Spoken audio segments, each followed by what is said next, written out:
అందరికీ నమస్కారం. ఈరోజు మనం చెప్పుకోబోయే కథ పల్లెటూరి కోడలే ధనవంతుల ఇంట కాపురం మూడవ భాగం.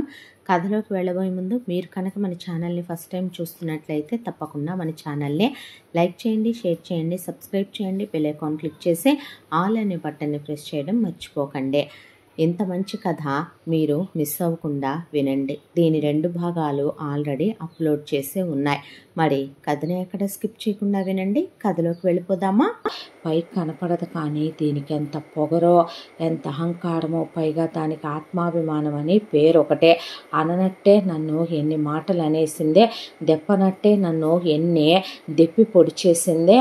అమ్మా అనకూడదులే కానీ అంటే ఏంటి, నా వాడికి నేను ఒక చీప్ ఫెలోననేగా, నా వాడికి నేను తన మర్చిపోయి నా లైఫ్ నేను హ్యాపీగా లీడ్ చేస్తాననేగా. అలాగే వేరే వాడిని చేసుకుంటుందంట, వేరే వాడితో చెయ్యి ఎంచుకుంటుందంట, వేరే వాడితో పిల్లల్ని కంటదంట. మరి నేను కట్టిన తాళి మరి ఎన్నాళ్ళు నా ఇంట్లో ఉండి ఇది నా పెళ్ళంగా కాపురం చేసిందే, ఇప్పుడు వెళ్ళిపోయి వేరే వాడితో ఇది హ్యాపీగా ఉంటుందా? అంటే నేను దీనికి విలువ ఇవ్వలేదని, నేను దీనికి గౌరవం ఇవ్వలేదని అననట్టుగానేగా ఇది నన్ను అన్ని మాటలందే అని అలా కూర్చుండిపోయాడు ఆలోచించుకుంటూ. ఆ తర్వాత అందగా మెమరీస్ ఉంటే ఆ మెమరీస్లో గుర్తుపెట్టుకుంటానని, ఆ మెమరీసే నేను తనకిస్తే ఆ మెమరీస్తోనైనా నన్ను వదిలి వెళ్ళలేక తను నేను నీతోనే ఉంటాను అని అడుగుద్దేమో. అదేదో నేనే అడిగితే లేదు, నా ఈగో ఒప్పుకోదు, అలా అడగాలంటే తనే అడిగేలా చేసుకుంటాను, తనే నన్ను ప్రేమించేలా నేను చేసుకోగలను. ఎందుకు నా మనసులో ఈ యుద్ధం, ఎందుకు నాతో నేను ఇలా ఓడిపోతున్నానో, తనకే నా మీద ప్రేమ కలిగేలా చేసుకుంటా, తనే నన్ను వదిలి వెళ్ళలేకుండా చేసుకుంటా. ఎందుకో తన నా లైఫ్లో నుంచి వెళ్ళిపోద్దన్నా, తను వేరే వాడిని పెళ్లి చేసుకుంటుందన్నా, వేరే వాడు తనని టచ్ చేస్తాడన్నా, వేరే వాడి పిల్లలకి తను ప్రెగ్నెంట్ అయ్యి మదర్ అవుద్దన్నా తీసుకోవటం నా వల్ల కావట్లేదు అని పడుకొని ఆ రాత్రంతా ఆ అమ్మాయి వేరే అబ్బాయిని హగ్ చేసుకున్నట్టు, ముద్దు పెట్టుకున్నట్టు, వేరే అబ్బాయితో క్లోజ్ అయినట్టు, ప్రెగ్నెంట్ అయినట్టు, పెళ్ళైనట్టు, పిల్లలు పుట్టినట్టు, సంతోషంగా ఉన్నట్టు, అబ్రాడ్ వెళ్ళిపోయినట్టు పిచ్చి పిచ్చి కలలన్నీ వచ్చే తెల్లవార్లు సరిగ్గా నిద్ర కూడా పోలేదు. ఆ తర్వాత ఆలోచనలు. ఈ మధ్య ఆఫీస్కి వెళ్ళటం కూడా బాగా తగ్గిచ్చేశాడు. ఏమైందిరా అంటే, నాకు మూడ్ లేదులే అన్న, మీరు చూసుకోండి అనేయటం మొదలుపెట్టి ఆ తర్వాత ఆ అమ్మాయిని ఒక రోజున మెమరీస్ అన్నావుగా, నేనిచ్చే మెమరీస్ ఎలా ఉంటాయో, నేను ప్రేమించే ప్రేమ ఎలా ఉంటుందో చూపిస్తానే నీకు అనుకోనే ఆ అమ్మాయిని ఆ తర్వాత మూవీకి వెళ్దామా అని అడిగాడు. ఏంటి మూవీకా? నాకు మూవీ చూడాలనే ఇంట్రెస్ట్ లేదు, ఇప్పుడు నీతో రావాలనే ఇంట్రెస్ట్ అంతకన్నా లేదు, ఇంట్లో చాలా పనులున్నాయి. ఏంటే పని మనిషినని ఫిక్స్ అయిపోయావా ఏంటి? మరి నేను ఇంట్లో పని మనిషిని కాక ఏంటి అని అడిగితే, నా పెళ్ళానివి చా అని నవ్వేసి అక్కడి నుంచి వెళ్ళబోతున్న అమ్మాయి చేపట్టుకొని మర్యాదగా అడుగుతున్నాననా ఏంటి, పద ముందు అని అమ్మాయి చేపట్టుకొని కారెక్కించుకొని మూవీకి తీసుకెళ్ళాడు. తీసుకెళ్ళినంతసేపు మౌనంగా కూర్చొని ఆ అమ్మాయి అలా స్క్రీన్ మీద వస్తున్న మూవీని చూస్తూ కూర్చుంది. గడ్డం కింద చేయి పెట్టుకొని. పక్కన మగాడున్నాడే, 6 అడుగులు ఎత్తున్నాడే, వాడి మీద ఫీలింగ్స్ రావాలి, వాడు చేతికి చేయి తగిలేలా కూర్చున్నాడే, టచ్ ఫీల్ అవ్వాలి అని దీనికి ఏమి స్పందనలు కలగవా? ఇది ఫీల్ అవ్వదా? నేను ఆ రోజున అంత డీప్గా కిస్ పెట్టానో నాకే ఆ కిస్ పదే పదే గుర్తొస్తుంది. ఎన్నాళ్ళు లేనిదే నాకు నిద్ర పట్టట్లేదు, రాత్రుల్లో నిద్రలో కూడా చెమట్లు పడుతున్నాయి. ఆ ముద్దు గుర్తొచ్చి ఫస్ట్ టైం నేను సెన్స్ అవుతున్నాను. ఆ రోజు దీని నడుము నేను ఎంత గట్టిగా పట్టుకున్నాను, నా ఫింగర్స్ దీని నడుము మీద మార్కు పడిపోయినాయి. దీని పెదవి నేను కొరికితే ఆ రోజున బ్లడ్ వచ్చిందే. ఎంత డీప్గా లిప్ లాక్ చేశాను నేను దీన్ని, అలా ఎలా మర్చిపోయింది అసలు ఇది? దీనికి ఏ స్పందనలో కలగవా ఏంటి అనుకున్నాడు. ఆ తర్వాత మూవీ అయిపోయింది. మూవీ అయిపోయిన తర్వాత ఆ అమ్మాయిని అవి కొనుక్కుందుగానరా, ఈ కొనుక్కుందుగానరా అని షాపింగ్కి తీసుకెళ్తే, నాకొద్దు, నాకు ఇవేవి నచ్చవు, నాకు ఇష్టం లేదు అన్న తర్వాత, ఎందుకని నేను కొనివ్వ ఇవ్వకూడదా, నువ్వు కొనుక్కోకూడదా? నువ్వు కొనివ్వను కూడదు, నేను కొనుక్కోను కూడదు, నాకు నువ్వేమవుతావని కొనిస్తావు, నేను ఎందుకు కొనిచ్చుకోవాలి అంటే మీ ఇంట్లో ఒక 6 నెలలు ఉన్నానంటే నువ్వు ఇవన్నీ కొనిస్తావని నేను నీ కోసం ఎదురు చూస్తూ ఇవన్నీ ఎప్పుడు ఇప్పిస్తావా అనే కుక్కలాగా ఎదురు చూస్తూ కూర్చున్నాను అనుకుంటున్నావా? ఎందుకు అలా మాట్లాడతావే అంత దారుణంగా అన్నాడు. నాకు మా నాన్న బట్టలు కొనిచ్చాడు, అవి వేసుకుంటే నాకు ఆనందంగా ఉంటుంది, ధైర్యంగా ఉంటుంది, మా నాన్న నాతోనే ఉన్నట్టుంటుంది, తోడుగా ఉన్నట్టుంటుంది, నాకేమీ వద్దు అనేసింది ఆ అమ్మాయి. అన్న తర్వాత నేను లక్షలు పెట్టి కొనివ్వాలనుకుంటే నువ్వు కాదంటావేంటే? నువ్వు లక్షల్లో ఆనందాన్ని వెతుక్కుంటావు, నేను నిజం చెప్పాలంటే ప్రేమలో ఆనందాన్ని వెతుక్కుంటాను. అంటే నేను ప్రేమించలేనందా ఇది? నాకు ప్రేమించడం చేత కాదు అనుకుందా ఇది అని ఆ అమ్మాయిని ఆ రోజు నుంచే బలవంతంగా రోజు ఆ అమ్మాయిని లాక్కెళ్ళి ఐస్ క్రీమ్ పార్లర్ తీసుకెళ్ళటం, ప్లే జోన్లు తీసుకెళ్ళటం, ఆ అమ్మాయికి అని చెప్పి లక్షల రూపాయలు పెట్టి వాచ్లు కొని గిఫ్ట్లుగా తీసుకురావటం, బట్టలు వద్దంతనే కొనుక్కురావటం, ఆ అమ్మాయితో కలిసి అక్కడికి వెళ్దాం రమ్మని, ఇక్కడికి వెళ్దాం రమ్మని, రెస్టారెంట్కి వెళదాం రమ్మనమని, అదని ఇదని ఆ అమ్మాయికి బోల్డ్ అనే మెమరీస్ తనిచ్చి ఆ అమ్మాయి గుర్తుపెట్టుకోవాలి. వెళ్ళలేక వెనక్కి పరిగెత్తుకుంటూ వచ్చే తను హక్ చేసుకొని నన్ను వదిలేయొద్దు ప్లీజ్ ప్రణీత్, నువ్వు నాకు కావాలి అని అడిగేలా చేసుకుందాం అనుకుంటూనే తనే ఆ అమ్మాయితో బోల్డ్ అనే మెమరీస్ని తెలియకుండానే ఒకవైపున సేవ్ చేసేసుకుంటుంది తన బ్రెయిన్. ఇక అలా కొన్నాళ్ళ జర్నీ తర్వాత ఆ అమ్మాయిని వదిలి ఉండలేనంతగా ఆ అమ్మాయికి తను అటాచ్ అయిపోతున్నాడు. ఆ అమ్మాయి మెమరీస్తో తనే చెప్పాలంటే ఊపిరాడనంతా ఏదో నిర్బంధంలో ఉన్నట్టు ఫీల్ అయిపోతున్నాడు. ఆ అమ్మాయి తనకు కావాలనిపిస్తోంది, తనతో లైఫ్ లాంగ్ ఉండాలనిపిస్తోంది, ఆ అమ్మాయిని వదిలి తను ఉండలేననిపిస్తోంది. తనతో తనే పోరాడాడు, తనకు నచ్చ చెప్పుకున్నాడు, కానీ ఆ పోరాటంలో తను ఓడిపోయాడు, తను పూర్తిగా ఓడిపోయాడు. ఆ అమ్మాయి మంచితనం ముందు, సహనం ముందు, ఓర్పు ముందు, ఆ అమ్మాయి మాటల ముందు, చేతల ముందు, మంచితనం ముందు తను చాలా తగ్గిపోయి ఆ అమ్మాయి ఆకాశం అంతా కనిపిస్తోంది తనకే.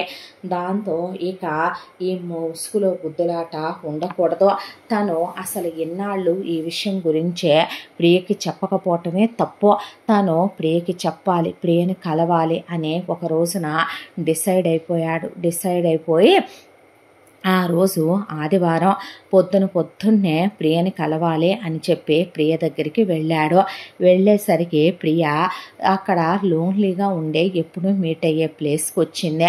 ఏంట్రా అని అడిగితే ఏం లేదు ప్రియ, నీతో ఒక విషయం చెప్పాలి, లైఫ్ లాంగ్ మనిద్దరం కలిసి ఉండటం జరగని పని, ఏం మాయరోగం అని అడిగితే నీకు నేను కాకుండా చాలా ఆప్షన్స్ ఉంటాయి, కానీ నా వరకు నాకు మాత్రం నా వైఫ్ మీద ఎక్స్పెక్టేషన్స్ ఉన్నాయి, నా భార్య నా మీద కేర్ చూపించాలి, నన్ను ప్రేమించాలి, నాకు తినిపించాలి, నాకు ఒంట్లో బాగోకపోతే పక్కనే ఉండి చూసుకోవాలి, నాకున్న ఏ ఎక్స్పెక్టేషన్ని నువ్వు రీచ్ అవ్వలేవు కూడా, నేనే నీకు కరెక్ట్ కాదు, నువ్వు నాకు కరెక్ట్ కాదు.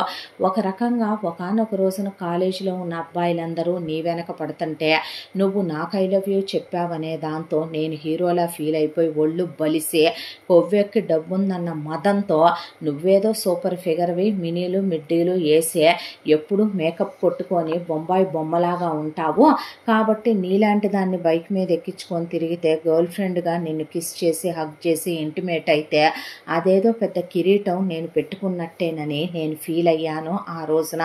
అలా మన రిలేషన్షిప్ స్టార్ట్ అయిన తర్వాత మనం ఏ రోజు డిస్టర్బెన్స్ లేకుండా కలిసి ఉన్నాం చెప్పు, ఎప్పుడు చూసినా గొడవలే. ఆ గొడవలు చెన్నై నుంచి పెద్దయ్య దాకా వెళ్ళే నువ్వు మా అమ్మనంటావు, నాన్ననంటావు, అన్నలనంటావు, వదినలనంటావు, అక్కలనంటాం, బావలనంటాం, పిల్లలనంటాం, నన్ను అంటాం, మా తాత ముత్తాతలను అంటాం, నేను అన్నిటికీ మూసుకొని ఊరుకోవటం, ఆ తర్వాత నేను రియాక్ట్ అవటం, ఆ తర్వాత మన ఇద్దరం బ్రేకప్ అనుకోవటం, మళ్ళీ ప్యాచప్ అనుకోవటం, మళ్ళీ మన ఇద్దరం కలిసే నువ్వు రావటం, నన్ను కిస్ చేయటం, హక్ చేయటం, ఇంటిమేట్ అవటం, క్లోజ్ అవటం, ఆ తర్వాత మళ్ళీ మనం అన్నీ మర్చిపోవటం, నార్మల్ అవటం, మళ్ళీ పోట్లాడుకోవటం. ఇందులో ప్రేమ ఉందంటావా? నిజం చెప్పాలంటే నేను ఎక్స్పెక్ట్ చేసిందే ఈ ప్రేమ కాదు. నువ్వు నాకు ఇచ్చిన వాటన్నిటికీ నువ్వేదీ నాకు ఫ్రీగా ఇవ్వలేదు ప్రియా. నా దగ్గర నుంచి లక్షల ఖరీదైన గిఫ్టులు తీసుకున్నావు, ట్రిప్పులకు వచ్చావు, నీకు కావలసిన బ్రాండెడ్ కారు కొనిచ్చుకున్నావు, డైమండ్ నెక్లెస్ కొనిచ్చుకున్నావు, ఇయర్ రింగ్స్ కొనిచ్చుకున్నావు, పర్ఫ్యూమ్లు, బట్టలు, నీకు నచ్చినవి అన్నీ నువ్వు ట్రిప్పులకు వచ్చి చూసావు. ఈ ఎన్ని సంవత్సరాల్లో కాస్ట్లీ ఫోనుల దగ్గర నుంచి నువ్వు బాగానే నీకు కావలసినవన్నీ కొనిచ్చుకున్నావు. నీకు నేను కాకపోతే మీ అక్క మరిదైనా ఒకడే, మీ అత్త కొడుకైనా ఒకడే, మీ మావయ్య కొడుకైనా ఒకడే, అంతకుముందున్న నీ ఎక్స్లైనా ఒకటే, లేదా మన కాలేజీలో మన ఫ్రెండ్స్లో ఎవడైనా నీకు ఓకే, మీ వాళ్ళు చూసే రేపొద్దున డబ్బున్న ఏ పెళ్లి కొడుకైనా నీకు ఓకే. కానీ నాకు అలా ఓకే కాదే. నా వాడికి నాకు మాత్రం నాకు రిలేషన్షిప్ అంటే నిజం చెప్పాలంటే ఒక అమ్మాయి ప్రాణం పెట్టేలా ఉండాలి. తను లేనిది నేను బ్రతకలేని అనిపించాలి. కానీ ఇన్నేళ్ళు మనం రిలేషన్షిప్లో ఉన్నామనుకునే నన్ను నువ్వు నిన్ను నేను మోసం చేసుకున్నాం ప్రియా. ఎప్పుడు నువ్వు లేకపోతే బ్రతకలేనని నాకో, నేను లేకపోతే ఉండలేనని నీకో అనిపించిందా? నాకు జ్వరం వస్తే నువ్వు ట్యాబ్లెట్ వేసుకొని పడుకోమంటావు, ఎలా ఉందని నువ్వు ఫోన్ చేయవో, ఒక్కసారి వచ్చి పలకరించవు, పక్కనే ఉండే 10 నిమిషాలు కూర్చొని ధైర్యం చెప్పేళ్ళవు, తిన్నానా తినలేదా అని మనం ఎన్నిసార్లు గొడవాడుకున్నా ఒక్కసారి పట్టించుకోవో.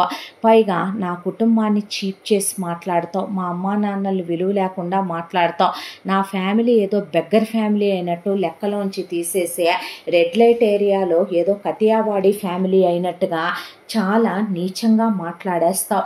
నీ వరకు నువ్వేం చూసుకున్నావు చెప్పు? నిజం చెప్పాలంటే కాలేజీలో ఉన్న వాళ్ళందరిలో మా డాడీ పెద్ద బిజినెస్ మ్యాగ్నెట్, ఇండస్ట్రియలిస్టు, కాబట్టి మాకు బోల్డన్ని డబ్బులు ఉన్నాయి. పైపెచ్చు మా ఇంట్లో ఎవరు ఎవరి మీద అథారిటీలు చేయరు, పెత్తనాలు చేయరు, ఎవరికి నచ్చినట్టు వాళ్ళు ఉంటమే అలవాటు. మా అక్కలకి ఎటు పెళ్ళిళ్ళు అయిపోయినాయి, పిల్లలు పుట్టేశారు, అన్నయ్యలే పెళ్ళిళ్ళు అయిపోయినాయి. నేను నువ్వు తిడితే పడతా, కొడితే పడతా, ఏమన్నా ఊరుకుంటా, చూడటానికి బాగుంటాను, నేను ఫిజికల్గా కరెక్టా లేదా అని నాతో ఇంటిమేట్ అయి కూడా నువ్వు చెక్ చేసుకున్నావు, ప్రెగ్నెన్సీలు రాకుండా జాగ్రత్త పడ్డావు. ఆ తర్వాత నీకు కావలసింది ఏదైనా నేను కాదనకుండా కొని పెడతాను. నువ్వు అన్ని విషయాల్లో కూడా రేపు నా షేర్ ఎంత వస్తుంది అనేది చెక్ చేసుకున్నావు. సొసైటీలో నా పొజిషన్ రేపొద్దున the great industrialist Pratap Varma కొడుకు ప్రణీత్ వర్మగా నాకంటూ ఒక పరువు ఉంది, ప్రతిష్ఠ ఉంది, కులం ఉంది, గోత్రం ఉంది, పేరుంది, వంశం ఉంది, ఇవన్నీ చూసుకున్నావు నువ్వు. కాబట్టే మీ అమ్మ నాన్న నన్ను నో అనలేదు. నువ్వు చెప్పగానే వాళ్ళు నన్ను యాక్సెప్ట్ చేసేసారు. మీ అమ్మ నాన్న మీ ఇంటికి పరాయి మగాడు వచ్చే నీ బెడ్రూమ్లోకి వెళ్ళి డోర్ వేసుకొని నీ బెడ్రూమ్లో నీతో ఇంటిమేట్ అవుతున్నా లైట్ తీసుకొని ఏమీ తెలియనట్టు మీ మమ్మీ ఉమెన్స్ క్లబ్కి, మీ డాడీ ఫ్రెండ్స్తో చిల్అవుట్ అవటానికి వెళ్ళగలడేమో, కానీ నా వాడికి నాకు నన్ను చేసుకునే అమ్మాయి ఫ్యామిలీ అలా ఉండకూడదు. వాళ్ళకంటూ ఓ సంస్కారం ఉండాలి, విలువలు ఉండాలి. నీతో నేను కలిసి ఉండలేను ప్రియా. ఎందుకంటే మీ అమ్మా నాన్న నాకు రెస్పెక్ట్ ఎవరు, ఏదో మీ ఇంట్లో పనోళ్ళు 10 మందిలో నేను ఒకడినన్నట్టు చూస్తారు. అత్తమామలకు అల్లుడంటే కొడుకు లాంటి వాడు, వాళ్ళు ఎప్పుడూ నాకు ఆ విలువ ఇవ్వరు. నీ సిబ్లింగ్స్ నాకు ఆ విలువ ఇవ్వరు. నిజం చెప్పాలంటే ప్రతి మనిషి కూడా రెస్పెక్ట్ ఎక్స్పెక్ట్ చేస్తాడు, అది నేను కూడాను. నేను ఎంతైతే ఇస్తానో అవతల వాళ్ళు నాకు అంతే ఇవ్వాలని నేను అనుకోవటం తప్పు కాదేమో కదో. ఒక విషయం చెప్పమంటావా? నిజం చెప్పాలంటే దేవుడు కొన్ని బంధాలనే మనకు తెలియకుండానే ముడేసేస్తూ ఉంటాడు మనతో జీవితంలో. వాటితోనే మన లైఫ్ హ్యాపీగా ఉంటుందేమో. మనం కావాలనుకునే వాటికన్నా. Good bye Priya. నువ్వు ఇన్నాళ్లుగా తీసుకున్న ఏమీ నేను వెనక్కి అడగనులే. నీకు చెప్పాలంటే మొత్తం 5 CR పైనే ఇచ్చాను నేను. ఇంకా నువ్వు నా దగ్గర నుంచి ఎక్స్పెక్ట్ చేయడానికి ఏమీ లేవనుకుంటున్నాను. నీ లైఫ్లోకి నేను రాను, డిస్టర్బ్ చేయను. నా లైఫ్లోకి నువ్వు వచ్చి డిస్టర్బ్ చేయాలనుకుంటే నాలో మరో మనిషి ఉన్నాడని నీకు బాగా తెలుసు. నా లైఫ్ నాకు నచ్చినట్టు నన్ను బ్రతకనివ్వు, నాకొద్దు నువ్వు. నీతో నేను ఈ చెప్పాలంటే ఇరకాటంలో ఊపిరాడని రిలేషన్షిప్లో నేను ఉండలేను, నాకు ఇది నరకంగా ఉంది అనేసాడు ప్రణీత్. ఆ తర్వాత పవిత్ర రెచ్చిపోయింది. ఇష్టం వచ్చినట్టు మాట్లాడిందే. వీళ్ళ ఫ్యామిలీని నానా మాటలు అంది, ప్రణీత్ని నానా మాటలు అందే. నువ్వే నాకు గట్టి అనుకుంటున్నావా అందే, నువ్వు పెద్ద మగాడిని అనుకుంటున్నావా అందే. నేను తలుచుకుంటే గంటకు 10 మంది మగాళ్ళని పిలిపించుకోగలను అందే. అలాగా కంగ్రాచ్యులేషన్స్, ఆల్ ద బెస్ట్. గంటకు 10 మంది కాకపోతే గంటకు 60 మందిని పిలిపించుకొని క్లియోపాత్ర టైటిల్ పెట్టించుకో. నేను వద్దన్నానా? నేను ఎవరితోనూ ఇప్పుడు ఏ బెట్టింగులకి వెళ్ళాలనుకోవట్లేదు. కొన్ని బెట్టింగులు లైఫ్ని తిరగరాసేస్తాయి. దాంతో నా జ్ఞానోదయం అయ్యిందే. నాకు ఏ రిలేషన్లు వద్దో, నేను ఏ రిలేషన్షిప్లు తీసుకోవాలి అనుకోవట్లేదో, ఏ ఛాలెంజ్లకి నేను రెడీగా లేను. నీకు నచ్చినట్టు ఒకళ్ళని చేసుకుంటావో 1,00,000 మందిని చేసుకుంటావో చేసుకొని హ్యాపీగా రోజుకొకడా, గంటకొకడా, నెలకొకడా, సంవత్సరానికొకడా నీకు నచ్చినట్టు నీ లైఫ్ బ్రతికే హక్కు నీకుందే. నువ్వు బ్రతకగలవు కూడా. నీకు నచ్చినట్టు నీ లైఫ్ నువ్వు లీడ్ చేయి, నాకు నచ్చినట్టు నా లైఫ్ నేను లీడ్ చేస్తాను. గుడ్ బై, లెట్స్ బ్రేకప్ అని చెప్పేసి అక్కడి నుంచి నువ్వు నాకు ఇచ్చినటువంటి గిఫ్ట్లు, మెమరీస్ నేను ఇచ్చినవి నువ్వు నాకు తిప్పి ఇవ్వక్కర్లేదులే. ఎందుకంటే నేను నీకు ఇచ్చినవి నువ్వు నాకు ఇవ్వాలని నేను అనుకోను. నువ్వు నాకు ఇచ్చినవి నాతో ఉండాలని కూడా నేను అనుకోవటం లేదు. నువ్వు నాకు ఇచ్చినవి అన్నీ ఏంటో తెలుసా? మహా 100 రూపీస్ గ్రీటింగ్ కార్డులు. అలా కాదనుకుంటే కనుక నువ్వు తినేసిన చాక్లెట్ ర్యాపర్లు, నువ్వు వాడేసిన లిప్స్టిక్లు, నువ్వు వాడేసిన కర్చీఫ్లు నన్ను మెమరీలుగా ఉంచుకోమని నువ్వు నాకు ఇచ్చినయ్యే. అందుకే అవి కూడా నాకు వద్దని పడేసి వెళుతున్నాను. బయలుదేరిపోయాడు. అక్కడి నుంచి ప్రణీత్. పవిత్ర అలా నిర్ఘాంతపోయి లెట్స్ బ్రేకప్ పీడియట్ అని వెంటనే నీ ముందే వేరే బాయ్ ఫ్రెండ్ని సెట్ చేసుకుంటున్నాను అనే మ్యాగీ చేసినంతసేపట్లో అక్కర్లేదే, చిటికేసినంతట్లోనే వస్తారు నీకు 100 మంది. లెట్స్ ట్రై అనే బయలుదేరి వచ్చేసాడు. అక్కడి నుంచి ఇంటికి వచ్చిన తర్వాత దాడి వారికి ఆలోచించుకుంటూనే వస్తూ తన మనసులో లేదో తను ఒక్కటే అనుకున్నాడు, పవిత్ర లేనిది తను బ్రతకలేడు, పవిత్ర లేనిది తనకు జీవితం లేదు. నిజం చెప్పాలంటే అలాంటి అమ్మాయిని మిస్ చేసుకుంటే లైఫ్లో మళ్ళీ అలాంటి అమ్మాయి తనకు దొరకదు. ప్రియలాంటి వాళ్ళు సందుకు 100 మంది దొరుకుతారో అదేం పెద్ద గొప్ప విషయం కాదు. కానీ పవిత్రలాగా పవిత్రంగా ఉండే అమ్మాయి, క్యారెక్టర్ ఉన్న అమ్మాయి, అందం ఉన్న అమ్మాయి, చదువు ఉన్న అమ్మాయి, కులం ఉన్న అమ్మాయి, మంచి ఫ్యామిలీలో పుట్టి పెరిగిన అమ్మాయి, లైఫ్ లాంగ్ అలాంటి అమ్మాయిని పెళ్లి చేసుకుంటేనే కదా తను హ్యాపీగా ఉండగలడు. తన ఫ్యూచర్ జనరేషన్స్ బాగుంటాయి.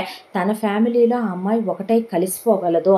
ఆ అమ్మాయి ఓర్పు, సహనం, మంచితనం, ఆ అమ్మాయి తన మీద చూపించే కేరు, ఆ అమ్మాయి అయితే తను ఎంత సపోర్ట్ చేస్తుంది, ఆ అమ్మాయి ఎంత లవ్ చేస్తుంది, అది తనకు కావలసింది. దానికోసం తను తాపత్రయపడుతున్నాడు అని ఇంటికి వచ్చి రాగానే ఆ రోజున ఇంట్లో వాళ్ళు ఆదివారమే కాబట్టి ఆఫీసులకు వెళ్ళిన జస్ట్ 2-3 అవర్స్ వర్కులు చూసుకొని అందరూ ఇంటికి వచ్చేసారు. ప్రతాప్ వర్మ, ప్రకాష్, ప్రశాంత్ అందరూ ఇంట్లోనే ఉండి మాట్లాడుకుంటుంటే సునంద ఒకవైపున దామిని, కామినీలతో కలిసి కూర్చొని మాట్లాడుతోంది. అల్లుళ్ళు కూడా అక్కడికే వచ్చి కూర్చున్నారు. పిల్లలంతా ఆడుకుంటున్నారు. ఒకవైపున కోడళ్ళు కూర్చొని ఏదో పార్లర్ విషయాలు, నెయిల్ పాలిష్ల విషయాలు డిస్కస్ చేసుకుంటున్నారు. లోపలికి విసురుగా వచ్చిన ప్రణీత్ అలా లోపలికి వెళ్ళాడు పవిత్ర గది దగ్గరికి. అయ్యో, ఇప్పటికే నేను అనుకున్న గడువు అయిపోయి కూడా 10 రోజులైందే. మావయ్య వాళ్ళు వచ్చేసి ఉంటారని ఆ రోజున గబగబా తనకి రావలసిన జీతం అవన్నీ లెక్కలు చూసి తీసేసుకొని తండ్రి తనకిచ్చిన డబ్బులు కొంత తన దగ్గర ఉంటే అవన్నీ బ్యాగ్లో సర్దుకొని తన ఫోను, ఏటీఎం కార్డు అవన్నీ తీసుకొని అలాగే తన బట్టలన్నీ తండ్రి కొనిచ్చినే అన్నీ కలిపి బ్యాగ్లో సర్దుకొని ఒక్క మాట ప్రణీత్కి చెప్పి వెళ్ళిపోదామని పవిత్ర రెడీగా కూర్చుంది గదిలో. వెళ్ళగానే పవిత్ర, నేను నీకు విషయం చెప్దాం అనుకుంటున్నాను. ఆల్రెడీ నేను చెప్పిన 6 నెలల గడువుకి పైన 10 రోజులు కూడా అయిపోయింది. వచ్చేసి ఉంటారు మావయ్య వాళ్ళు. ఇంకా ఇన్ని రోజులు ఉండరు, ఎందుకంటే వాళ్ళు అబ్రాడ్ కంట్రీస్లో ఉండలేరు ఇండియా వదిలే అని ఆ అమ్మాయి మాట్లాడుతుంటే కాసేపు నువ్వేమీ మాట్లాడొద్దురా ప్లీజ్ అన్నాడు. ఏమైంది అందే. అనేసరికి ఆ అమ్మాయి చేయి పట్టుకొని బరాబరా గుంజుతో లాక్కొచ్చి ఆ అమ్మాయిని హాల్లో నడి మధ్యన నుంచోబెట్టేసరికి ప్రతాప్ వర్మ ఆయన లేచి నుంచునేసరికి ఇంట్లో ఉన్న వాళ్ళంతా లేచి నిలబడి పిన్ డ్రాప్ సైలెన్స్ అయిపోయింది ఇల్లంతా. పని వాళ్ళు అక్కడ స్ట్రక్ అయిపోయి నిలబడిపోయారు. ఆ తర్వాత ఏంటిదంతా తన చేపట్టుకొని తీసుకొచ్చావేంటి, ఏం జరిగిందే, ఏంటమ్మా అని అడిగాడు ప్రతాప్. అడిగేసరికి మీతో ఒక ముఖ్యమైన విషయం చెప్పాలి డాడీ అంటే ఏంటి అన్నాడు ఆయన. అనేసరికి పవిత్ర మెళ్ళ ఉన్నటువంటి తాళిని బయటికి తీసి అలా ఆ తాళిని తన వేలు మంగళసూత్రాల దగ్గర ఉంచి ముందుకని చూపించాడు వాళ్ళందరికీ. చూపిస్తే ఏంటిది అని అడిగాడు ఆయన. అడిగేసరికి నేను మీ దగ్గర ఒక పెద్ద నిజాన్ని దాచాను నాన్న అంటే ఏంటది అన్నాడు ఆయన. అన్న తర్వాత ఇలా నేను ఫ్రెండ్ పెళ్ళికి వెళ్ళానని అక్కడ నేను తాగిన మత్తులో ట్రూత్ ఆర్ డేర్ ఆడుతూ ఒక ఫ్రెండు నాకు ఇలా డేర్ ఇచ్చిందని, దాంతో నేను వెళ్ళి ఇలా పవిత్రనే ముద్దు పెట్టుకున్నానని, దాంతో ఆ ఊరి వాళ్ళు నా మీద చేయి చేసుకున్నారని బలవంతంగా పవిత్ర మెళ్ళో ఈ తాళి కట్టించారని, ఆ తర్వాత మిమ్మల్ని తీసుకురమ్మనమని నేను తప్పు చేశానని, ఇలా కొడుకుని పెంచటం తప్పు అనే వాళ్ళు ఆ అమ్మాయినిచ్చి నన్ను ఇక్కడికి పంపించారని, రాగానే మమ్మీ ఎవరి అమ్మాయి అని అడిగితే నా దగ్గర సమాధానం లేదని, ఎలా చెప్పాలో ఏం చెప్పాలో అని నేను తటపటాయిస్తున్న తరుణంలో తనే పనమ్మాయిని పనిచేయడానికి వచ్చానని చెప్తే తన ఇంట్లో పని మనిషిగా ఎంతకాలంగా ఉందని, మధ్యలో ఒకసారి వాళ్ళ ఊరే నేను మీకు అబద్ధం చెప్పి వెళ్ళానని, వాళ్ళదే చాలా మంచి క్యాస్ట్ అని, వాళ్ళది చాలా మంచి ఫ్యామిలీ అని, సంస్కారం ఉన్న మనుషులనే, వాళ్ళ నాన్నగారు అమ్మగారు చాలా మంచి వాళ్ళని, తనకు తమ్ముడు చెల్లెలు ఉన్నారని, ఒక్క మాట కూడా మీ గురించి వాళ్ళు తప్పుగా మాట్లాడలేదని, వాళ్ళకున్న ఆస్తిపాస్తుల వివరాలు ఇవే అని, వాళ్ళు చాలా గౌరవం సంస్కారం ఉన్నటువంటి మనుషులనే, నేను ముందు తన విలువ తెలుసుకోలేదనే, తను నా కళ్ళ ముందే పని మనిషిగా పనిచేస్తూ ఉన్నా చూస్తూ నేను పట్టించుకోలేదనే, తను ఈ ఇంటి కోడలు నాన్న, ఈ ఇంట్లో పని మనిషి కాదు, నేను అందరికీ చెప్తున్నాను, ఇక్కడ ఉన్న ప్రతి ఒక్కళ్ళకి కూడాను ఆ విషయం. ఆ తర్వాత ఆ విషయం ప్రియకి చెప్పలేకపోయాను, మీతో బిజినెస్కి వచ్చాను. ఆ తర్వాత నాకు ఒంట్లో బాగోనప్పుడు తను చూపించిన కేరు, ఆ తర్వాత తను నా దగ్గరకు వచ్చి కూర్చొని మేమిద్దరం గొడవ పడితే తను నాకు భోజనం తినిపించి వెళ్ళిందే. అప్పుడు నేను కంపేర్ చేసుకోవటం నాకు నేనే మొదలుపెట్టాను ప్రియకి పవిత్రకే. ఎందుకో రోజు రోజుకి ప్రియ కనుమరుగైపోవటం మొదలుపెట్టిందే. బహుశా పెళ్ళికి ఆ పవిత్ర బంధానికి ఉన్నటువంటి విలువ అదేమో. వాళ్ళ నాన్నగారు నేను వెళ్ళినప్పుడు ఇలా మాట్లాడారు, వాళ్ళకి డబ్బు మీద ఆశ లేదు, మన స్టేటస్ మీద కోరిక లేదు, తనకు రాజభోగాలు అనుభవించాలనే అత్యాసపరురాలు కాదు, తను నా మీద మోజు పడలేదు, నాకు మత్తు జల్లలేదు, మందు పెట్టలేదు, తను నా లైఫ్లో ఉండాలని కూడా అనుకోవటం లేదు, తనకి మెమరీస్ ఇవ్వాలనుకున్నాను, తను నన్ను వదిలి వెళ్లకుండా చేసుకోవాలనుకున్నాను, వెళ్ళే ఒక్క క్షణం ముందైనా నేను నీకోసమే నీతోనే ఉంటాను అని అనిపించుకోవాలనే బలవంతంగా తనను బయటికి తీసుకెళ్ళాను. నేనేం కొనిపెట్టాలనుకున్నా తను తీసుకోలేదు, నేను ఎక్కడికి తీసుకెళ్ళినా తన మొహంలో నేను రియల్ హ్యాపీనెస్ చూడలేకపోయాను. దాంతో తనని గెలవాలనుకున్న నేను తన ముందే ఓడిపోయే, నేనే ఓటమితో ఈరోజు తన ముందు నిలబడ్డాను. నా మనసుతో నేను ఓడిపోయాను నాన్న, తనంటే నాకు ఇష్టం లేదు అని ఏ నోటితో అన్నానో ఈరోజు తన ప్రాణం కన్నా ఎక్కువగా ప్రేమిస్తున్నాను. తను లేనిదే నేను బ్రతకలేను. నాకు వాళ్ళ ఫ్యామిలీ నచ్చింది, వాళ్ళ ఊరు నచ్చింది, వాళ్ళకున్న సంస్కారం విలువలు నచ్చాయి. నువ్వే ఎప్పుడు అంటావు కదా నాన్న, పెళ్ళి చేసుకునేటప్పుడు ఎప్పుడైనా సరే మన లైఫ్లోకి ది బెస్ట్ పర్సన్నే మనం సెలెక్ట్ చేసుకోవాలి, మంచి అమ్మాయి ఇంటి కోడలుగా రావాలి అనే. తనే ఆ మంచి అమ్మాయి నాన్న. ప్రియ ఎప్పటికీ అలా ఉండలేదేమో. తన సహనం, ఓర్పు, మంచితనం, తన గొప్ప మనసు, వాళ్ళ ఫ్యామిలీ, వాళ్ళకున్న సంస్కారం నన్ను కట్టి పడేశాయి నాన్న. తను లేనిదే నేను లేను, తను లేకుండా నేను ఉండలేను. మా ఇద్దరికి పెళ్ళి అయిపోయింది డాడీ, మళ్ళీ గ్రాండ్గా ఒక్కసారి వాళ్ళ అమ్మా నాన్నలతో నువ్వు పెద్ద మనసు చేసుకొని మాట్లాడే మా పెళ్ళిని అంగీకరించి మళ్ళీ మాకు గ్రాండ్గా పెళ్ళి జరిపించవా అని అడిగాడు. అడిగేసరికి ఎక్కడ వాళ్ళు అక్కడ అలా షాక్ అయిపోయి చూస్తూ ప్రతాప్ వర్మ వైపే చూస్తే తప్పు చేశావురా తండ్రిగా నేను నువ్వు చేసిన తప్పుని ఎప్పటికీ సమర్థించలేను. ఆడపిల్లలు నిస్సహాయులనా అభాగ్యులనా? చాలామంది అబ్బాయిల్లాగానే నువ్వు కూడా ఏం పని మీద వెళ్ళావు? ఫ్రెండ్ పెళ్ళికని వెళ్ళావు. వెళ్ళిన వాడివి తాగిన మత్తులో అక్కడ నీ అక్కో చెల్లో ఉంటే తప్పుగా ప్రవర్తిస్తావా? ఒక ఆడపిల్లని అలా బలవంతంగా నువ్వు తప్పుగా ముద్దు పెట్టుకోవటమే తప్పు. ఆ తర్వాత నువ్వు అక్కడికక్కడే నాకెందుకు కబురు పెట్టలా, అన్నయ్యలకి ఎందుకు కబురు పెట్టలా, ఎందుకు తాళి కట్టావు, నా బాబు ఎవడో తెలుసా అని అడిగావు. మరి ఆ బాబుకు కబురు పెట్టకుండా తాళి కట్టి ఆ అమ్మాయిని తీసుకొచ్చావు. తీసుకొచ్చిన తర్వాత ఇంటి కోడలుగా ఉండాల్సిన పిల్లని సకల లాంఛనాలతో మీ అమ్మతో హారతిచ్చి లోపలికి తెప్పించాల్సిన పిల్లని నువ్వు పని మనిషిని చేస్తే మీ అమ్మ మెదలకుండా ఊరుకోవటం ఏంటి? ఆ అమ్మాయి ఇంట్లో పని మనుషుల్లో ఒకత్తిగా బ్రతకటం ఏంటి? ఎన్నాళ్ళు ఆ అమ్మాయి బాధలు పడుతుంటే నువ్వు చూస్తూ ఊరుకోవటం ఏంటి? నువ్వు ఆ అమ్మాయి మెడలో 3 ముళ్ళు వేసిన తర్వాత నువ్వు ఆ అమ్మాయి సొంతమైనప్పుడు నేనొచ్చి వాళ్ళకి నిన్నెలా పెంచినందుకు మీ అమ్మ నేను క్షమాపణలు చెప్పేవాళ్ళం, అన్నయ్య వాళ్ళు మాట్లాడేవాళ్ళు, గ్రాండ్గా మళ్ళీ మీ పెళ్లి జరిపించి రిసెప్షన్ చేసుండేవాడిని. ప్రియతో నువ్వు చెప్పకపోవటం తప్పు. ప్రియ వాళ్ళ ఫ్యామిలీతో నేను మాట్లాడుండేవాడిని. అసలు ఇక్కడ దాకా సిచ్యువేషన్ ఎందుకు తీసుకొచ్చావో?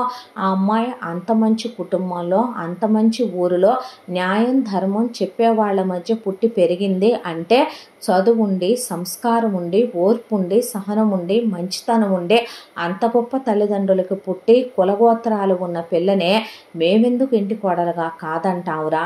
ఈ ఇంటికి కావలసిన కోడలు స్వార్థపరురాలు అవ్వకూడదు, ద్రోహబుద్ధి ఉన్నది అవ్వకూడదు. మంచి పిల్లని ఈ ఇంటికి కోడళ్ళుగా తేవాలని మీ పెద్దన్నయ్య లవ్ చేశాను అనగానే నేను కాదనలా. మీ రెండో అన్నయ్య పెళ్లిలో చూసి ఇష్టపడ్డానన్నప్పుడు నేను కాదనలా. ఈరోజు నీ విషయంలోనూ నేను కాదు అనే ఎందుకంటాననుకుంటున్నావు? పద వెళ్ళి నువ్వు చేసిన తప్పుకి నేను వాళ్ళ అమ్మ నాన్నలకే మీ అమ్మ నేను కలిసి క్షమాపణ చెప్తాం. అన్నయ్య వాళ్ళు మాట్లాడతారు, వాళ్ళని సగౌరవంగా ఇక్కడికి ఆహ్వానిద్దాం విందుకే. ఆ తర్వాత క్షమించు తల్లే, వీడిలా చేస్తాడని మేము అనుకోలేదమ్మా. తర్వాత మీకు ముహూర్తం పెట్టించి మళ్ళీ గ్రాండ్గా పెళ్లి జరిపిస్తాను నేను. ఊరంతా తెలియాలిరా. చావైనా పెళ్ళైనా దొంగ పని తప్పుడు పని ఏమైనా చేసావా నువ్వు భయపడటానికే? అలాంటి మంచి అమ్మాయిని మంచి కుటుంబంలో పిల్లని ఎవరు కాదంటారో? మనం మళ్ళీ జన్మెత్తినా అలాంటి అమ్మాయి దొరుకుద్దా నీ భార్యగా? ఎన్నాళ్లుగా ఈ ఇంట్లో మీరు పని మనిషిని చేసినా భరించిందే. ఆ అమ్మాయి ఓర్పు ఎంత, సహనం ఎంత, విలువలు ఎంత, సంస్కారం ఎంత, ఆ అమ్మాయి ఎదుటి వాళ్ళకి ఇచ్చే గౌరవం ఎంత? ఆ అమ్మాయి ఇంట్లో ఉన్న సర్వెంట్స్లో ఒకత్తిగా ఉంటేనే చాలా మంచి పిల్ల అనుకుంటా అనిపించి చాలాసార్లు అనుకున్నావు అన్నయ్యలో నేను. అలాంటిదే అంత మంచి పిల్లని మేమెందుకు కాదంటావురా అన్న తర్వాత thank you so much daddy అనే అన్నలు పిచ్చి పనులు ఎందుకురా చేసావు నువ్వు? అయినా ముద్దులు పెట్టుకోవటం ఏంట్రా? నచ్చిందనుకో చెప్తే సరిపోయేది. పోనీ ఏదైనా తప్పు చేసా డాడీకో మాకో కబురు పెట్టుండాల్సింది కదా. అంత మంచి పిల్లని తీసుకొచ్చి ఇంట్లో పని మనిషిని చేయటం ఏంటి? వీళ్ళు తెలియక అమ్మాయితో సర్వెంట్ వర్క్స్ అన్ని చేయించుకోవటం ఏంట్రా? పిచ్చేమైనా పట్టిందా? సారీ మా అనే పద ముందు వాళ్ళ ఊరు వెళదాం, వాళ్ళ పేరెంట్స్తో మాట్లాడి ఊరి వాళ్ళందరితో మాట్లాడదాం. గ్రాండ్గా ఈ ఇంట్లో ఆఖరి పెళ్ళి నీదే డాడీ. గ్రాండ్గా అన్ని ఏర్పాట్లు చేసి వాళ్ళ ఫ్యామిలీని వాళ్ళ ఊరు వాళ్ళని ఇక్కడికి రమ్మనమని వీడి పెళ్ళి చాలా గ్రాండ్గా జరిపించి రిసెప్షన్ చెయ్యాలి నాన్న అంటే అలాగేననే ముందు అమ్మాయిని తీసుకొని నువ్వు బయలుదేరు అనేసరికి 1 నిమిషం అంది పవిత్ర. అంటే ఏమైంది అన్న తర్వాత ఏమీ లేదు అంకుల్, నేను ఓ మంచి కుటుంబంలో పుట్టాను, సంస్కారం ఉన్న అమ్మా నాన్నలకు పుట్టాను, విలువలు ఉన్న ఊళ్ళో పుట్టాను, నేను చదువుకున్నాను, సంస్కారం ఉంది, నాకు గౌరవం విలువలు అన్నీ తెలిసిన ఒక మంచి కోడలనన్నారు, ఒక మంచి అమ్మాయినన్నారు. నాలాంటి ఒక మంచి అమ్మాయి కాపురం చేసేంత పవిత్రమైన అర్హత ఉన్న మంచి ఇల్లు మీది కాదు. ఇలాంటి పరువు ప్రతిష్టలు విలువ గౌరవాలు సంస్కారం లేని ఇంట్లో నేను ఎప్పటికీ ఉండలేను, కాపురం చెయ్యలేను. నాకు ఇక్కడ ఉండటం ఇష్టం లేదు అంకుల్, నేను వెళ్ళిపోతాను అనేసరికి హే, ఏమైంది నీకు? నేనేదైనా అన్నాననుకుంటే మనకి సంబంధించిన విషయం మనిద్దరం కూర్చొని మాట్లాడుకుందాం, నోరు మూస్తావా నువ్వు అనేసరికి అలా నుంచుండిపోయాడు ప్రణీత్. ఏమైందమ్మా అని అడిగితే, నిజం చెప్తున్నాను అంకుల్, ఇలాంటి సంస్కారం, విలువలు, పరువు, ప్రతిష్టలు, మానాభిమానాలు లేని ఇంట్లో నేను కోడలుగా ఉండాలనుకోవటం లేదు, నేను ఉండను కూడా అనేపాటికి లాగి చెంప మీద చెల్లును కొట్టినట్టు అనిపించింది ఆయనకు ఆ మాట. ఎక్కడ వాళ్ళు అక్కడ నిశ్చేష్టులై నిలబడిపోయే, ఎందుకు అంత తప్పు మేమేం చేశాం అని అడిగారు ప్రకాష్ ప్రశాంత్. ఒకటా రెండా? నేను ఈ ఇంటికి వచ్చిన క్షణం నుంచి ఈ క్షణం వరకు ఈ ఇంట్లో ఏం జరుగుతున్నాయో మీకు తెలుసా? ఈ ఇంట్లో మనుషులు ఎలాంటి వాళ్ళో మీకు తెలుసా? అసలు ఈ ఇంట్లో ఉంది మనుషులని మీరు అనుకుంటున్నారా? ఈ ఇంట్లో ఏం జరుగుతుందో తెలుసుకోలేనంత కళ్ళు మూసుకుపోయిన గుడ్డివాళ్ళుగా ఉన్నారు మీరు. ఎటు నాకు ఈ ఇంటితో ఏ రిలేషన్ నేను కావాలనుకోవటం లేదో, మొయ్యలేని భారాల్ని నేను పెట్టుకోను, ఎటు నేను వెళ్ళిపోవాలనుకుంటున్నాను. కాబట్టి వెళ్లే ముందు అన్ని నిజాలు బట్టబయలు చేసి అందరి ముఖం మీద కొట్టినట్టు విత్ ప్రూఫ్లతో సహా నేను ప్రూవ్ చేసే వెళతాను ఈ ఇంట్లో నుంచి బయటికి అనేసరికి ఎక్కడ వాళ్ళు అక్కడ స్ట్రక్ అయిపోతే, ఏంటమ్మా అవి అని అడిగాడు ప్రతాప్ వర్మ. అంకుల్, మీకు అసలు ఈ ఇంట్లో విషయాల గురించే ముందు మీ భార్య సునందాదేవి గారి గురించి ఏం తెలుసో, ఆవిడ కనటానికి వీళ్ళు 5గురిని కన్నారే కానీ మీ ఆవిడ కూతుళ్ళ పక్షపాతి, అది ఎంతో తెలుసా మీకు? మీ కూతుళ్ళకి పెళ్లి చేసినంత వరకే తెలుసు. మీ కూతుళ్ళకి మీరు భారీగా షేర్స్, కట్నాలు, ల్యాండ్లు, పొలాలు, గోల్డ్, డైమండ్స్ పెట్టి పెళ్లి చేసి మీ కూతుళ్ళని పెద్ద పెద్ద సంబంధాలు చూసి ఈ మహానుభావులైన మీ అల్లుళ్ళు ఇద్దరికీ ఇచ్చి పెళ్ళిళ్ళు చేసే అత్తారింటికి పంపామని అనుకుంటున్నారు. మీ కూతుళ్ళు అత్తింటి కాపురాలు చేస్తున్నారని మీరు అనుకుంటున్నారు కదో. నిజానికి మీ కూతుళ్ళు ఏ అత్తింటి కాపురాలు చెయ్యట్లేదు. మీ కూతుళ్ళు ఈ ఇంట్లోనే ఉంటారు. నెలలో ఒక్క 3 రోజులు మాత్రమే మొగుళ్ళతో పాటు అక్కడికి వెళ్ళి మీ కూతుళ్ళు కాపురాలు చేసొస్తారు. వాళ్ళు వేరు కాపురాలు పెట్టుకున్న మీ వైఫ్ మీకు తెలియకుండా కొనిచ్చిన విల్లాలకి వెళ్ళే, అది కూడా ఎందుకో తెలుసా?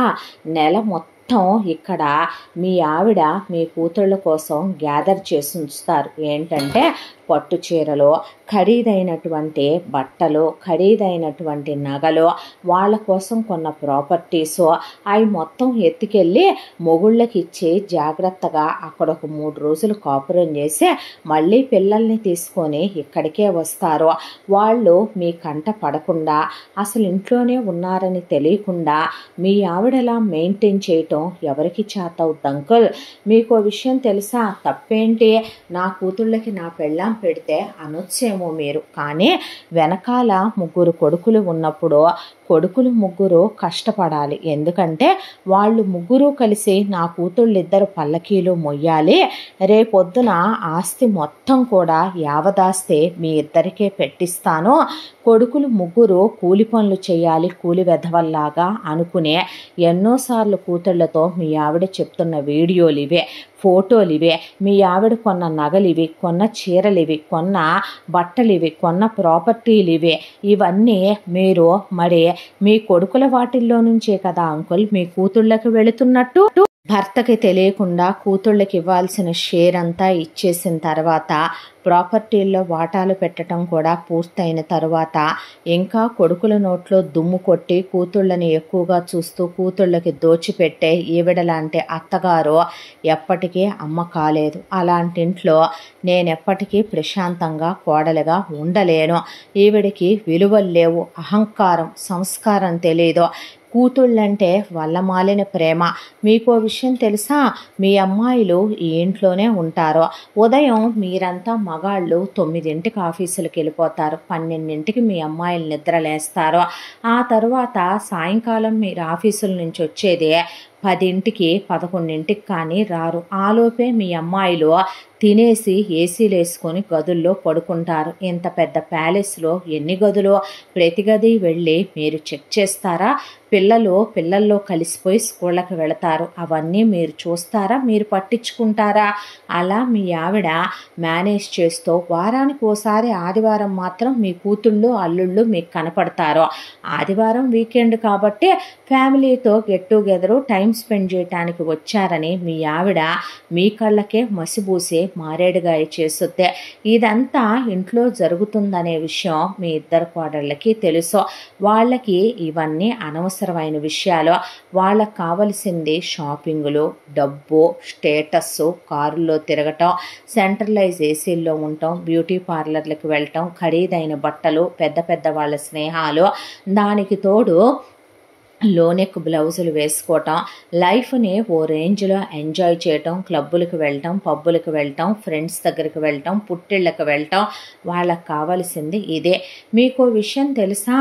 మీ పెద్దబ్బాయి రెండో అబ్బాయి మీ కోడళ్లతో ఎలా కాపురం చేస్తారో, ఈ ఇంట్లో మీరు మీ వైఫ్ మీద వారానికి ఎన్నిసార్లు చెయ్యేస్తారో, మీ కూతుళ్ళు మీ అల్లుళ్ళతో ఎలా కాపురాలు చేస్తారో, ఈ ఇంట్లో ఉన్న ప్రతి ఒక్క విషయం ఈ ఇంట్లో పనివాళ్ళు ఎంత ఘోరంగా గాసిప్స్ చేసి చెప్పుకుంటారంటే వినటానికి మీరు సిద్ధంగా ఉన్నా చెప్పటానికి నేను సిద్ధంగా లేను అంకుల్ అనేసరికి పనివాళ్ళు తలలు దించేశారు. అసలు ఏం తెలుసు అంకుల్ మీకు ఏంటి విషయాల గురించే? మీ కూతుళ్ళకి మీరు కోట్లల్లో ప్రాపర్టీలు పెట్టారో, మీరు కోట్లల్లో వాళ్ళకి ఆస్తిపాస్తులు నగ నట్ర ముట్టజెప్పి కోటీశ్వర్లైన అల్లుళ్ళకిచ్చి పెళ్ళిళ్ళు చేశారు. మీ అల్లుళ్ళకి వ్యాపారాలున్నాయి, స్థిరచరాస్తులున్నాయి, వాళ్ళ అమ్మా నాన్నలకి పేరు ప్రతిష్టలు పరువు అన్నీ ఉన్నాయి. కానీ మీ అమ్మాయిలు అత్తలు మెచ్చిన కోడళ్ళు కాదు, మామలు మెచ్చిన కోడళ్ళు కాదు, అత్తింటి కాపురాలు చెయ్యరు. మీ అల్లుళ్ళకి పెళ్ళాల మీద చాలా ఎక్స్పెక్టేషన్స్తోనే మీ అమ్మాయిల్ని చేసుకున్నారు. ఎప్పుడైతే మీ అమ్మాయిలు ఆ ఎక్స్పెక్టేషన్స్ రీచ్ అవ్వలేకపోయారో దాంతో మీ పెద్దల్లుడికి పర్మినెంట్గా ఒక స్టెఫ్నీ ఉంది. కాక ఇంకొక ఆవిడకి తాళి కట్టి ఆవిడ్ని కాలేజ్ డేస్లో లవ్ చేసిన ఆవిడతో 2 పిల్లల్ని కనే పలానా ఏరియాలో పలానా అపార్ట్మెంట్లో పలానా ఫ్లాట్లో మీ పెద్దల్లుడు కాపురం పెట్టాడు. ఇక ఒక చోట ఆయన ఉంపుడు గత్తె ఉంటుంది, ఆవిడ దగ్గర రిలాక్సేషన్కి వెళ్తాడు. వాళ్ళు కాక మధ్యలో గర్ల్స్ అని, ఆయన వెళ్ళే బ్యాంకాక్ ట్రిప్పులని, ఆయన వెళ్ళే మలేషియా ట్రిప్పులని, ఎప్పుడు చూసినా మీ అల్లుళ్ళు క్యాంపుల మీద తిరిగేటప్పుడు మీ అమ్మాయిలు వాళ్ళతో పాటు వెళ్ళరు. కానీ 2-3 అమ్మాయిలు పిఏల దగ్గర నుంచే అందరూ మీ పెద్దల్లుడితో వెళుతూ ఉంటారు. సేమ్ మీ రెండో అల్లుడు కూడా అదే ఫాలో అయ్యేదే. అంకుల్ ఒక విషయం చెప్పమంటారా? కర్పూరం మనం దేవుడి ముందు వెలిగిస్తే హారతి అంటారు, అదే తీసుకెళ్ళి గాడిపోయిలో వెలిగిస్తే మనం ఒక శుభకార్యానికి వండే వంటో ప్రసాదానికి వండే వంటో అంటాం. తీసుకెళ్ళి చితికాలే దగ్గర వెలిగించామనుకోండి ఒక శవాన్ని తగలబెట్టేస్తుంది. అలా ఆ కర్పూరం అది అన్ని చోట్ల ఇచ్చేటటువంటి నిప్పు ఒకటే, అది వెలిగే విధానం ఒకటే, కానీ దాన్ని మనం వాడే విధానాలు వేరు. వాళ్ళకి కాలేజ్ డేస్లో ఉన్నప్పుడు పెళ్ళాల మీద వాళ్ళు వస్తే పెళ్ళాలు ఇలా ప్రేమించాలి అలా ప్రేమించాలి, మా భార్యలు మాతోనే ఉండాలి, పొద్దున్నే లేసి పెళ్ళాలతో జాగింగులకు వెళ్ళాలి, పిల్లలతో కలిసి టైం స్పెండ్ చేయాలి, పెళ్ళాలతో కలిసి ట్రిప్పులకు వెళ్ళి రావాలి, ఇలా ఎన్నో డ్రీమ్స్. కానీ మీ ఆవిడ కూతుళ్ళని అల్లుళ్ళతో కాపురాలు చేయనివ్వదు. ఆవిడకి అదక్కర్లేదు. వాళ్ళ అమ్మాయిలు నచ్చిన బట్టలు కట్టుకోవాలి, మీ అబ్బాయిలు సొమ్మంతా దోచి మీ అమ్మాయిలకు పెట్టాలి, వాళ్ళు చార్టర్డ్ ఫ్లైట్లలో తిరగాలి, వాళ్ళకి నచ్చిన లైఫ్ స్టైలు వాళ్ళు అనుభవించాలి. అక్కడ మన కూతుళ్ళ జీవితాలు నలిగిపోతున్నాయి. అల్లుళ్ళు మన కూతుళ్ళకి ఇవ్వాల్సిన ప్రేమ, ఆప్యాయత, అనురాగం, శారీరక సుఖం మిగతా ఆడవాళ్ళందరికీ పంచుతున్నారు. అందువల్ల మన కూతుళ్ళు ఏం నష్టపోతున్నారనేది ఆవిడకి అనవసరం. ఆ ఎదవలు ఎవరితో తిరిగితే ఏమైంది, మా కూతుళ్ళు ఫోన్ చేసినప్పుడు వస్తున్నారు, సుఖపెట్టి వెళుతున్నారు, చాలదా అనుకునే తత్వం మీ ఆవిడదే. అలాంటి అమ్మ మనసున్న ఆడది మీ ఆవిడ. అలాంటి వాళ్ళ కింద ఏమని సంస్కారం ఉన్న నాలాంటి ఇంట్లో పుట్టిన ఒక అమ్మాయి కోడలుగా ఉండగలదు అనుకుంటున్నారు అంకుల్ మీరు అనేసరికి అల్లుళ్ళు తలలు దించేశారు. కూతుళ్ళు అలా నిలబడిపోయారు. పిల్లల్ని ఇప్పుడే అడిగి మీ ముందు ప్రూవ్ చేస్తాను అనే కూతుళ్ళ పిల్లల్ని, దామిని పిల్లల్ని, కామిని పిల్లల్ని ఇటు రండమ్మా, మీరు ఎక్కడికి వెళ్తున్నారో, మీరు ఎక్కడ ఉంటున్నారో, మీరు ఎక్కడి నుంచి స్కూల్కి వెళ్తున్నారో, ఇక్కడే ఉంటున్నాం, ఇక్కడి నుంచే స్కూల్కి వెళ్తున్నాం అనే పిల్లలు చెప్పారు. బాలవాక్కు బ్రహ్మవాక్కు అండి. పిల్లలు అబద్ధాలు చెప్పరు. మీకు విషయం తెలుసా, అంతా దాంట్లో కూడా మీ ఆవిడికి కూతురు పిల్లలంటే వాళ్ళ మాలిన ప్రేమ. కూతుళ్ళు పొరపాటున పిల్లల్ని ఒక దెబ్బ కొట్టారనుకోండి, గ్రౌండ్ ఫ్లోర్లో ఉన్న ఆవిడ థర్డ్ ఫ్లోర్కి చిన్న పిల్లల పరిగెత్తుకుంటూ వెళ్ళొద్దే, 5 ఫ్లోర్లో కొడితే కింద ఫ్లోర్కి పరిగెత్తుకుంటూ వస్తుంది. ఎందుకే పిల్లల్ని కొడతారు, ఏం చేశారనే అని ఆవిడ తెగ నీలుగుతారు. అదేంటి తల్లులన్నాక పిల్లల్ని కొట్టుకోరా, అది కూడా ఈవిడ అడ్డం పట్టం ఏమైనా పెద్ద విచిత్రమా, పెద్దదే అమ్మమ్మ కాబట్టి అడ్డం పడి ఉంటుంది, దాన్ని కూడా ఏమిటమ్మాయి చిలవలు పలవలు చేసి చెప్తున్నావు అని మీరు అనుకోవచ్చు.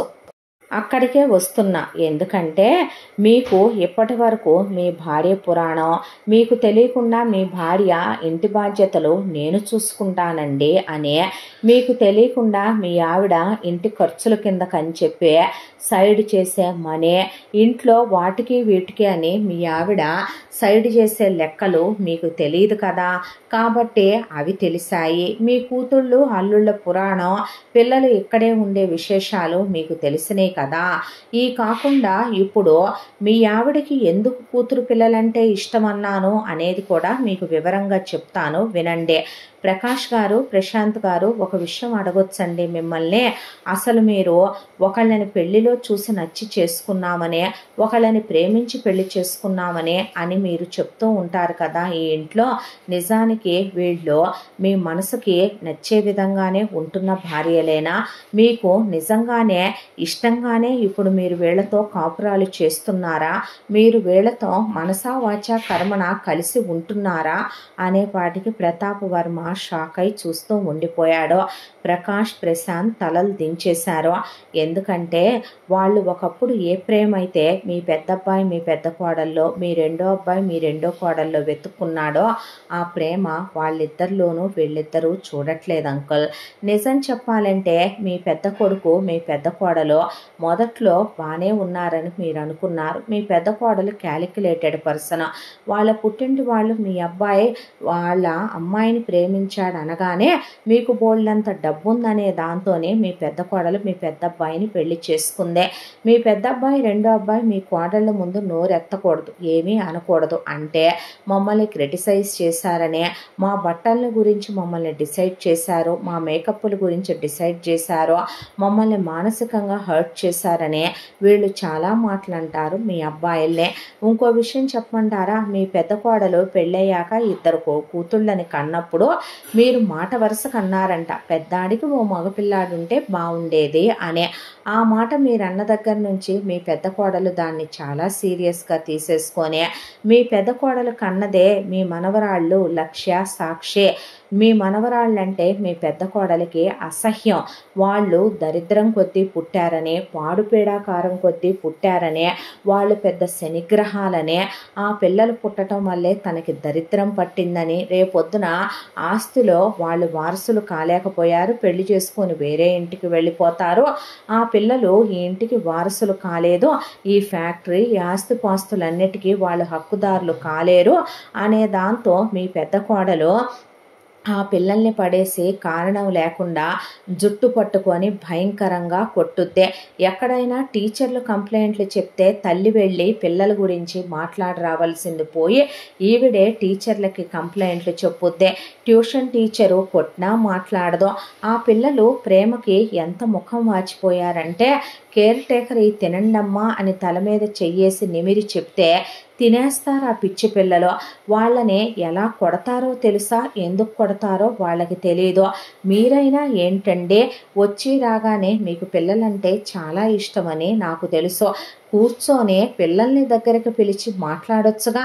పిల్లలు టీనేజ్లోకి వెళుతున్నారు, దగ్గర కూర్చోబెట్టి ఏమ్మా మీరు ఎలా ఉంటున్నారు ఏంటి అని అడగాల్సింది పోయే వాళ్ళు స్కూల్కి వెళ్ళారా, నచ్చింది తిన్నారా, ట్యూషన్ టీచర్ వచ్చిందా, అంతా ఓకేనా అని కేర్ టేకర్ని అడుగుతారేంటండి? అది మీరు అడగాల్సింది మీ బిడ్డల్ని కదూ.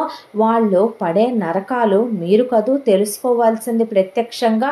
ఎవరో చెప్తే విని ఓకే మా పిల్లలు బాగానే ఉన్నారు అనుకుంటున్నారంతే. మీరు నిజానికి వాళ్ళు బాలేరండి. ఎంత దిగజారిపోయారంటే ఈ ఇంట్లో ఉన్న మీ పెద్ద కోడలు గారు మీ పెద్దబ్బాయికే తెలియకుండా మీ పెద్దబ్బాయి సెమెన్ని కలెక్ట్ చేసి ఆయన వీర్యాన్ని తీసుకొని హాస్పిటల్లన్నిటికీ తిరిగి ఎలాగైనా సరే ఆవిడకి ఇప్పుడు లోపల ఎగ్స్ ప్రొడ్యూస్ అవ్వట్లేదు, అయినా ఈయన స్పోమ్తో కలిపినప్పుడు ఫెర్టిలైజ్ అవ్వట్లేదు, ఏ ఆడపిల్లలు అవుతున్నాయి కానీ మగపిల్లలు అవ్వట్లేదు. కోట్లు ఖర్చు పెట్టైనా ఇప్పుడు ఆవిడ ఒక మగపిల్లాన్ని కనాలి. అదేదో ఆవిడ వేరే అమ్మాయి చేత కనిస్తేనో లేదా వేరే వాళ్ళది ఆవిడెక్కించుకొని కంటేనో మీరు ఎక్కడ DNA టెస్టులు చేయించి పుట్టిన వాళ్ళని ఇంటి వారసులను ఒప్పుకోరేమోనని ఆవిడ ఆయనకే తెలియకుండా కట్టుకున్న మొగుడికే మొత్తు బిళ్ళలు కలిపేసి ఫీలింగ్స్ వచ్చేలాగా ఆయనకి సంసార సామర్థ్యతను పెరిగే టాబ్లెట్లు పాలల్లో కలిపి ఆయనకి సెమెన్ కలెక్ట్ చేస్తోంది ఆయన పెళ్ళాం. ఇంకా అలాంటి పెళ్ళాంతో కాపురం చేసే గొప్ప మొగుడు ఆయన. అలాంటి వాళ్ళు ఇంట్లో ఉంటే అలాంటి తోడుకోడళ్ళ మధ్య నాలాంటి సంస్కారం ఉన్న ఇంట్లో పుట్టిన అమ్మాయి ఎలా ఉండగలదు చెప్పండి మీరు? ఆడపిల్లలేంటి మగపిల్లలేంటండి నాకు అర్థం కాలేదు. మీ పెద్ద కోడలు ధోరణి ఇది అంటే ఇక మీ రెండో కోడలికి పెళ్ళవ్వంగానే ఎటు నువ్వు వారసుని కనలేకపోయావు, నేను కందాం అనుకుంటే మీ రెండో కోడలికి మీ రెండో అబ్బాయికి పాపే పుట్టిందే. పాప పుట్టంగానే ఇక ఎప్పుడైతే ఆ పాప సుకన్య పుట్టిందో మీ అబ్బాయికి నచ్చింది, మీరు మనవరాలుగా యాక్సెప్ట్ చేశారో ఆవిడ కూతురుగా యాక్సెప్ట్ చేయలేకపోయింది. దాంతో ఆవిడ మనసు రగిలిపోయే ఆవిడ 1 కాదు 2 కాదు 3 కాదు మీ రెండో కోడలు భవ్య 30 అబార్షన్లు చేయించుకుంది ఇప్పటి వరకు.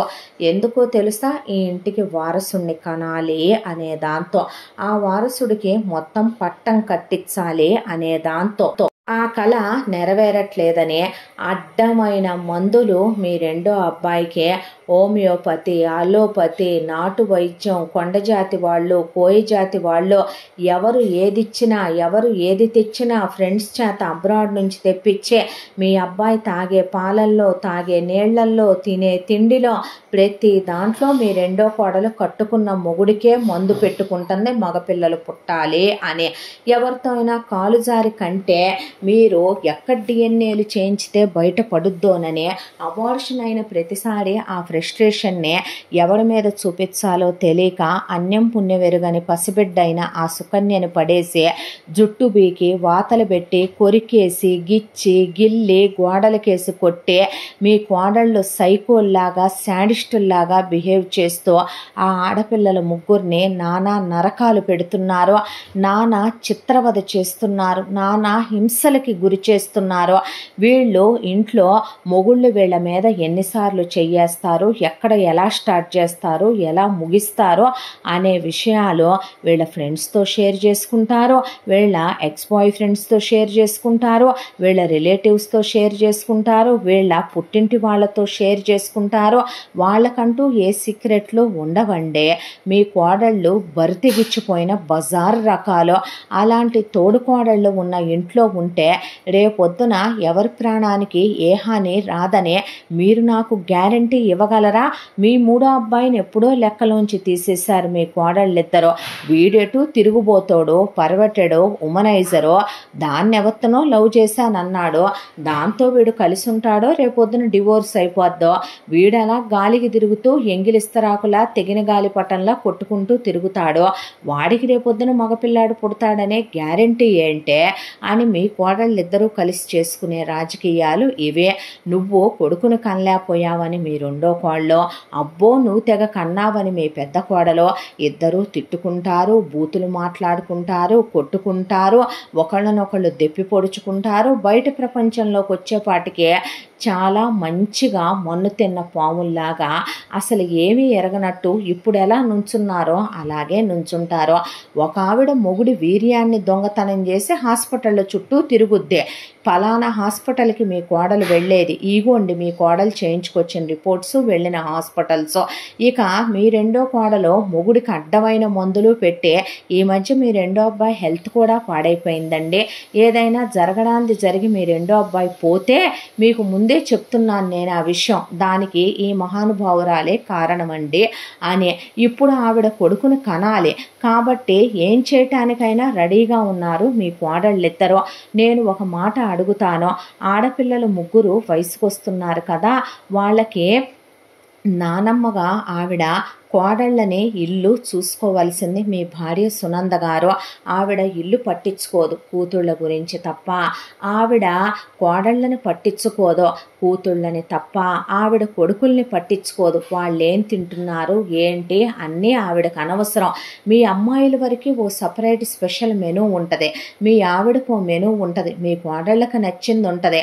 ఇక మీ వరకు మగాళ్ళకి ఏది పడేసినా తింటారు, పిల్లలు ఏది పడేసినా తింటారనే దాంతో పిల్లలకి మాయ మాటలు చెప్పి ఆ వంట చేసేదాని మనసు బాగుందనుకోండి ఫ్రెష్గా వండుద్ది, లేదంటే ఫ్రిడ్జ్లో ఈ ఓవెన్లో పడేసి వేడి చేసి మీ మొహాన ఆఫీసులు కొట్టినా మీరు అయ్యే తింటారో. పొద్దున్నుంచి సాయంత్రం దాకా కుక్క చాకిరీ చేసేదే ఆ పిల్లల కోసం కదా. పిల్లలు వాళ్ళ టీనేజీలకు వస్తున్నారు కదా, వయసుకు వస్తున్న పిల్లల్ని నానమ్మ దగ్గర కూర్చోబెట్టుకొని కోడళ్ళని 4 కేకలేసి ఇల్లు పద్ధతిగా దారిలో పెట్టాల్సింది పోయి నాకెందుకు, వాళ్ళేమైనా నా కూతుళ్ళ పిల్లలా అని ఇంట్లో జరిగేవన్నీ మీ వైఫ్కి మీ కూతుళ్ళకి తెలుసు. కొట్టుకుంటే వాళ్ళ కూతుళ్ళని వాళ్ళు కొట్టుకుంటారు, తీయించుకుంటే వాళ్ళ కడుపులు వాళ్ళు తీయించుకుంటారు. అది స్పర్మ్ తీసుకొని తిరిగితే దాని మొగుడు అది తిరుగుద్దే. ఏం కలిపి పెట్టుకుంటే నాకెందుకో, పెద్దోడి పెళ్ళాం పెద్దోడికి కలిపి పెట్టుకుంటుంది, రెండో వాడి పెళ్ళాం రెండో వాడికి పెట్టుకుంటుంది, నాకు అవసరమా ఏంటి అన్నట్టు నేనెంత దోచాను, ఎంత సైడ్ చేశాను, నా కూతుళ్ళకే ఎంత దిగేశాను అని తప్ప మీ ఆవిడ ఏ రోజు ఏది పట్టించుకోదు. ఎంత దాంట్లో అన్యం పుణ్య వెరుగని ఆ పసిమొగ్గలు నాశనం అయిపోతున్నాయి ఈ ఇంట్లో. ఆ పిల్లలు దొరకని ప్రేమ కోసం, ఆదరణ కోసం కరువాసిపోయి వరద బాధితులు పులిహార పొట్లం కోసం ఎదురు చూసినట్టు చూస్తున్నారు. ఇంతటితో పల్లెటూరి కోడలి ధనవంతుల ఇంట కాపురం 3వ భాగం పూర్తి. ముగింపు భాగంతో మళ్ళీ కలుసుకుందాం. తప్పకుండా మన ఛానల్ని లైక్ చేయండి, షేర్ చేయండి, సబ్స్క్రైబ్ చేయండి, బెల్ ఐకాన్ క్లిక్ చేసి ఆల్ అనే బటన్ని ప్రెస్ చేయడం మర్చిపోకండి. ఇంత మంచి కథనే మనకు అందించిన కథా రచయిత్రి జి. యామిని శ్రీనివాస్ గారు. ముగింపు భాగంతో మళ్ళీ మీ ముందుకు వస్తాను. Thank you so much. దీనికి ముందు భాగాలు కూడా వినండి. ఈ కథ చాలా బాగుంటుంది. 4 భాగాలు మిస్ అవ్వకుండా వింటే కథ పూర్తిగా అర్థమవుతుంది. Thank you so much.